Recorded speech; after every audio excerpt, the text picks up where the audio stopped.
Hello दोस्तों, मेरा नाम है यश। स्वागत है आपका मेरे चैनल द ट्रेलर में।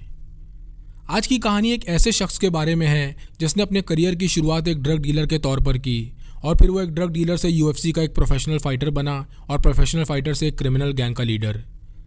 सबसे ज़्यादा चौंकाने वाली बात यह थी कि क्रिमिनल गैंग का लीडर बनने के बाद इस शख्स ने पूरे लंदन की सबसे बड़ी चोरी को अंजाम दिया, जिसमें चोरी होने वाली रकम थी 53 मिलियन पाउंड।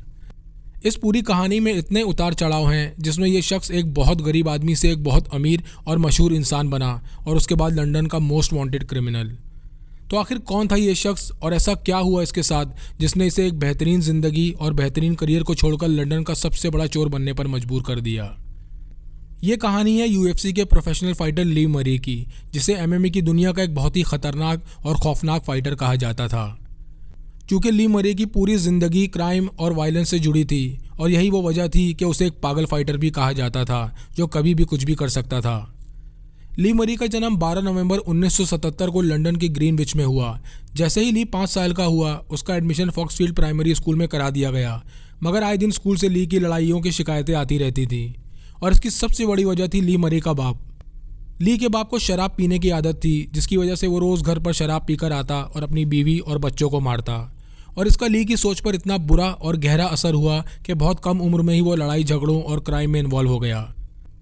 चूँकि ली ने बचपन से ही मारपीट देखी थी और वो इसी माहौल में बड़ा हो रहा था, और ऐसे ही एक दिन ली का बाप शराब पीकर जब उसका गला दबा रहा था तब ली अपने बाप के मुंह पर एक पंच मारता है, जिससे वो वहीं बेहोश हो जाता है। ली और उसके बाप में झगड़े इतने ज़्यादा बढ़ गए कि वो एक दिन ली, उसकी माँ और उसकी एक बहन को छोड़कर घर से चला गया। अब ली की माँ बारबरा पर ली और उसकी बहन की जिम्मेदारी आ गई, जिसके बाद ली को ईगल्स फील्ड बॉयज़ स्कूल भेज दिया गया, मगर वहाँ टीचर से मारपीट करने की वजह से उसे वहाँ से निकाल दिया गया। इस स्कूल से निकाले जाने के बाद ली का एडमिशन वुलविच बॉयज़ पॉलिटेक्निक स्कूल में करा दिया गया। अब ली 16 साल का हो चुका था और चूँकि उसने बचपन से ही वायलेंस देखा था, इसीलिए वो जॉन गॉटी से बहुत प्रभावित होता है, जो अमेरिका की गैम्बिनो क्राइम फैमिली का बॉस था। और इसीलिए अपना स्कूल ख़त्म करने के बाद ली ने बार्नी बॉयज़ नाम का एक गैंग ज्वाइन कर लिया जो चोरी और ड्रग डीलिंग को अंजाम देता था। इस गैंग में ली की मुलाकात मार्क एप्स्टीन से होती है और वो भी आगे चलकर एक एमएमए फाइटर बना। ली की हाइट 16 साल की उम्र में 6 फीट 3 इंच हो गई थी और उसका वज़न भी अपनी उम्र के हिसाब से ज़्यादा था, जिसकी वजह से वो देखने में काफ़ी लंबा चौड़ा लगता था और इसी का फ़ायदा उठाकर वो राह चलते लोगों से किसी न किसी बात पर झगड़ा मोल लेता था। हद तो तब हो गई जब एक रात एक लोकल डिस्को पब में ली अकेले वहाँ के 9 बाउंसर से लड़ाई कर लेता है, और सबसे ज़्यादा हैरान करने वाली बात यह थी कि ली ने अकेले उन सभी को नॉकआउट कर दिया। ली का मानना था कि ताकतवर वो नहीं जो कमज़ोर से लड़ाई करे, बल्कि ताकतवर वो है जो ऐसे लोगों से लड़ाई करे जो पलट कर वार कर सकें। इसी दौरान ली को ड्रग्स रखने के जुर्म में पुलिस गिरफ्तार कर लेती है और उसे यंग ऑफेंडर इंस्टीट्यूट भेज देती है। यंग ऑफेंडर वो इंस्टीट्यूट है जहां उन क्रिमिनल्स को रखा जाता है जिनकी उम्र 18 साल से कम होती है। इस इंस्टीट्यूट से रिहा होने के बाद ली अपनी बॉडी पर काम करना शुरू कर देता है।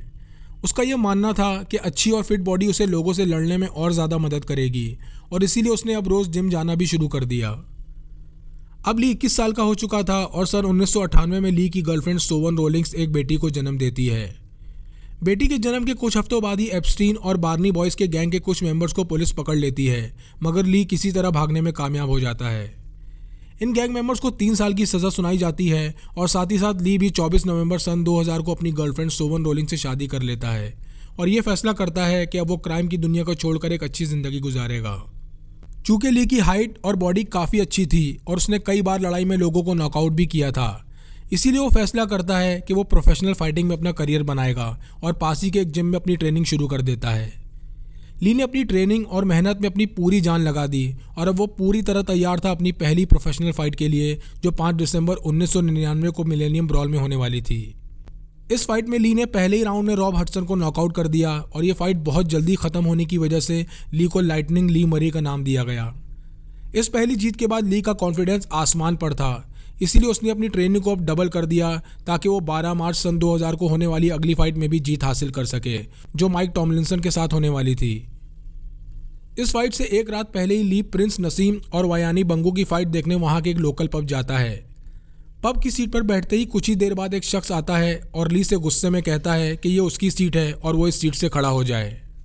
ये सुनते ही ली उसे एक पंच से नॉकआउट कर देता है और जैसे ही उसका दोस्त उसे बचाने के लिए बीच में आता है, ली उसे भी एक पंच से नॉकआउट कर देता है। ये लड़ाई देख बारटेंडर बीच में आकर इस लड़ाई को ख़त्म करवाने की कोशिश करता है, मगर ली उसके सर पर कई बार अपनी कोहनी से वार करता है, जिसकी वजह से बारटेंडर भी वहीं बेहोश होकर गिर जाता है।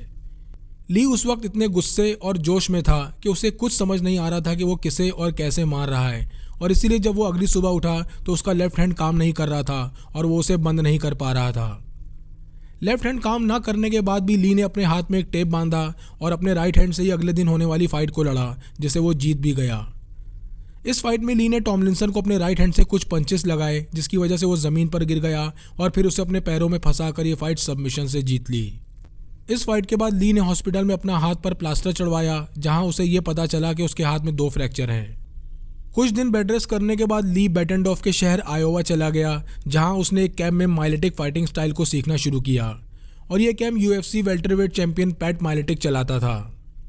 ली मरे के बारे में लोगों का कहना था कि उसकी पंचिंग पावर बहुत खतरनाक और वर्ल्ड क्लास थी, और जब वो ट्रेनिंग के दौरान पंचेस मारता था तो ऐसा लगता था कि जैसे कोई गोलियां चला रहा है। इसी दौरान ली क्रिस एल्बानिया के खिलाफ अपनी तीसरी फाइट भी जीत जाता है, मगर वो अपनी चौथी फाइट कैनेडियन फाइटर जो डॉर्सन के खिलाफ हार जाता है। ली की फाइटिंग स्टाइल और पावर की वजह से MMA की दुनिया में वो बहुत मशहूर हो रहा था, जिसकी वजह से उसे अब बड़े बड़े फाइटिंग इवेंट्स में बुलाए जाने लगा। और ऐसा ही एक इवेंट्स जुलाई सन 2002 में UFC करा रहा था, जिसमें ली को भी इनवाइट किया गया था। हालांकि ली को यहाँ फाइट नहीं करना था, उसे बस फाइट के बाद की पार्टी में इन्वाइट किया गया था। पार्टी शुरू होने के कुछ ही देर बाद ली का ट्रेनर पैट माइलेटिक भी पार्टी में पहुंचता है। जैसे ही वो पार्टी में पहुंचता है, लाइटवेट चैंपियन टीटो ऑर्टिज मजाक में पैट माइलेटिक की पीठ पर चढ़ जाता है और उसके सर को ऐसे पकड़ता है जैसे वो उसे हेडलॉक दे रहा हो। ये देख प्रोफेशनल फाइटर टोनी फ्रिन को लगता है कि माइलेटिक पर अटैक हो रहा है, और वो फौरन टीटो ऑर्टिज को मारने के लिए उस पर चढ़ जाता है, और ये देख टीटो और टोनी के साथ आए फाइटर्स में आपस में लड़ाई हो जाती है। इसी दौरान ली भी टीटो ऑर्टिज की तरफ बढ़ता है उसे मारने के लिए। ली को अपनी तरफ आता देख टीटो अपनी जैकेट उतारता है और ली के मुंह पर एक लेफ्ट हुक पंच मारता है, मगर ली अपना फेस साइड कर लेता है और टीटो का पंच मिस हो जाता है। ये पंच मिस होते ही ली टीटो के मुंह पर एक के बाद एक 5 पंच मारता है, जिसके बाद टीटो वहीं बेहोश होकर गिर जाता है।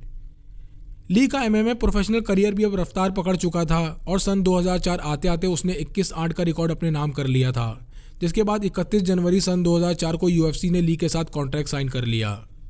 UFC के साथ कॉन्ट्रैक्ट साइन करने के बाद ली ने अपनी पहली फाइट जॉर्ज रिवेरा के साथ लड़ी, जिसे वो जीत भी गया, मगर ये ली की पहली और आखिरी फाइट साबित हुई UFC में, और इसी फाइट के बाद ली ने उस चोरी को अंजाम दिया जिसने पूरे लंदन को हिलाकर रख दिया। हालांकि UFC ली के साथ कॉन्ट्रैक्ट को और आगे बढ़ाना चाहता था, मगर ली को एक केस की सुनवाई के लिए इंग्लैंड वापस लौटना पड़ता है। ये केस भी ली के एक झगड़े से जुड़ा था, जिसमें ली ने एक 48 साल के आदमी को मार मार कर उसे 6 दिन के लिए कोमा में भेज दिया था। UFC से कॉन्ट्रैक्ट कैंसिल होने के बाद ली केज रेज नाम की एक MMA ऑर्गेनाइजेशन के साथ कॉन्ट्रैक्ट साइन करता है, मगर इसके बाद फिर कुछ ऐसा हुआ जिसने ली की ज़िंदगी को हमेशा हमेशा के लिए बदल कर रख दिया। 21 फरवरी सन 2006 की रात को कॉलिन डिक्सन नाम का एक शख्स सेफ्टी डिपॉजिट सेंटर में अपनी ड्यूटी करके घर लौट रहा था, और तभी रास्ते में पुलिस कॉलिन की गाड़ी को रोकने के लिए कहती है। गाड़ी रोककर कॉलिन जैसे ही बाहर आता है, वो पुलिस वाले कॉलिन के हाथ में हथकड़ी डाल देते हैं और उसका मुंह अपने हाथों से दबाकर उसको एक वैन में डाल देते हैं। वैन में डालने के बाद दोनों पुलिस वाले डिक्सन से कहते हैं कि हम पुलिस वाले नहीं हैं, और वो चुपचाप बिना शोर मचाए वैन में बैठा रहे, वरना वो उसे मार डालेंगे। कुछ देर वैन चलने के बाद ये वैन एक जगह जाकर रुकती है, और फिर डिक्सन को एक वाइट कलर की वैन में ट्रांसफ़र कर दिया जाता है।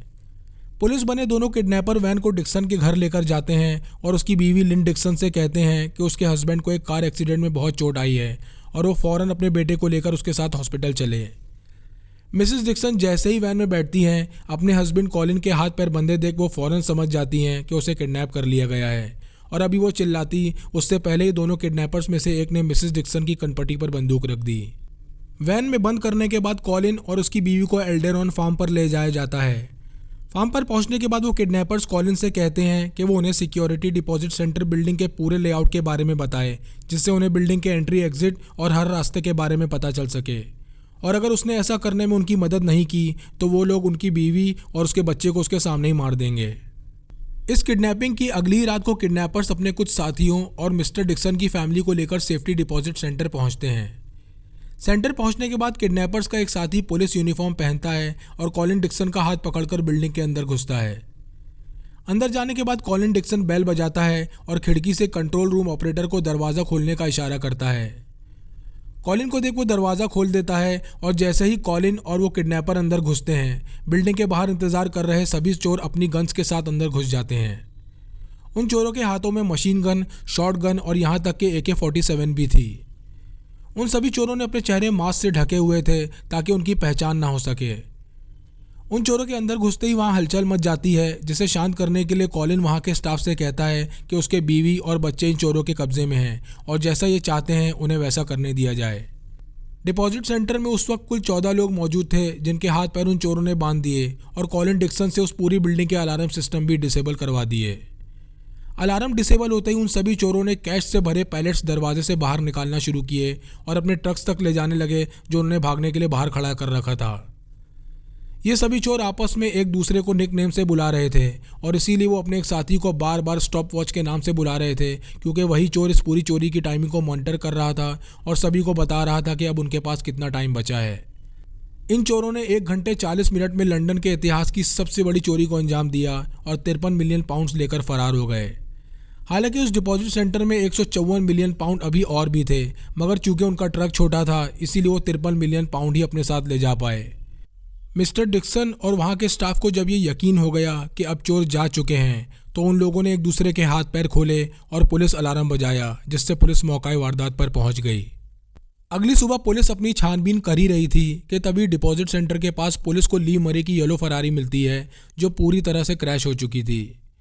इस कार के अंदर पुलिस को 2 मोबाइल फ़ोन्स मिलते हैं, जिसकी छानबीन करने पर पुलिस के हाथ वो कॉल रिकॉर्डिंग लगती है जिसने इस पूरी रॉबरी को सॉल्व करके रख दिया।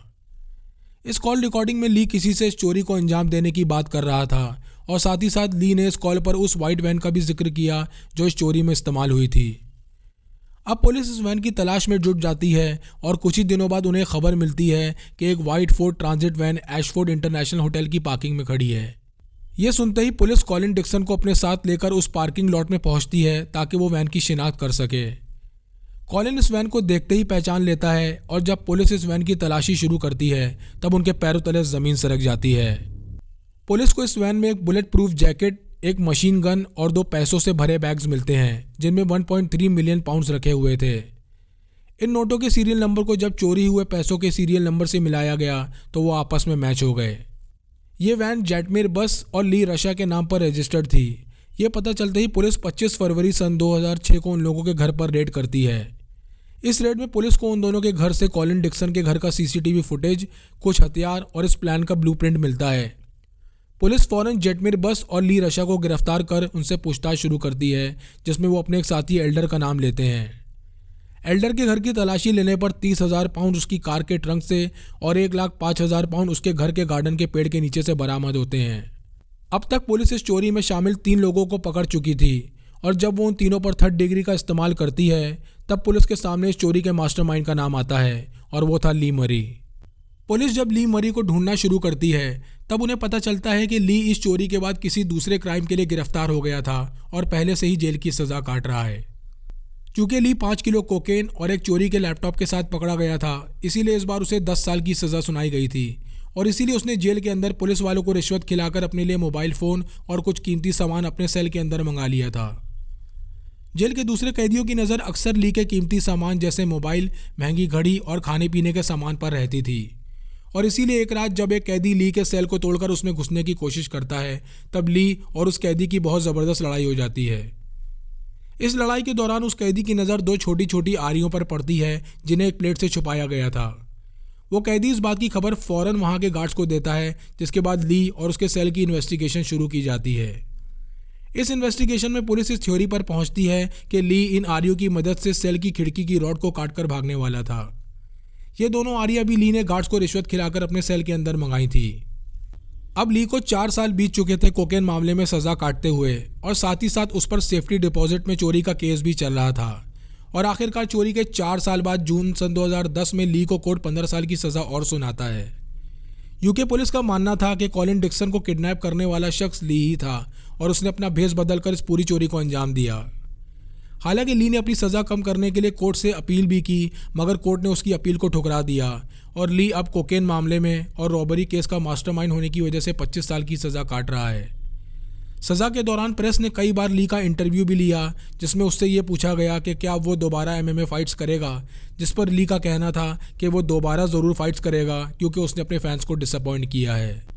ये थी कहानी एक ऐसे शख्स की जिसने बहुत गरीबी के बाद बहुत अमीरी और शोहरत देखी और अपने वक्त का एक बहुत अच्छा एमएमए फाइटर भी बना। मगर बचपन में हुए वायलेंस ने उसकी ज़िंदगी पर इतना बुरा और गहरा असर डाला कि वो कभी क्राइम और मारपीट से बाहर नहीं निकल पाया, जिसकी वजह से उसकी ज़िंदगी हमेशा हमेशा के लिए ख़राब हो गई। आपको ये कहानी कैसी लगी कमेंट सेक्शन में लिखकर ज़रूर बताएं। चैनल को लाइक और सब्सक्राइब करें। मिलते हैं नेक्स्ट वीडियो में।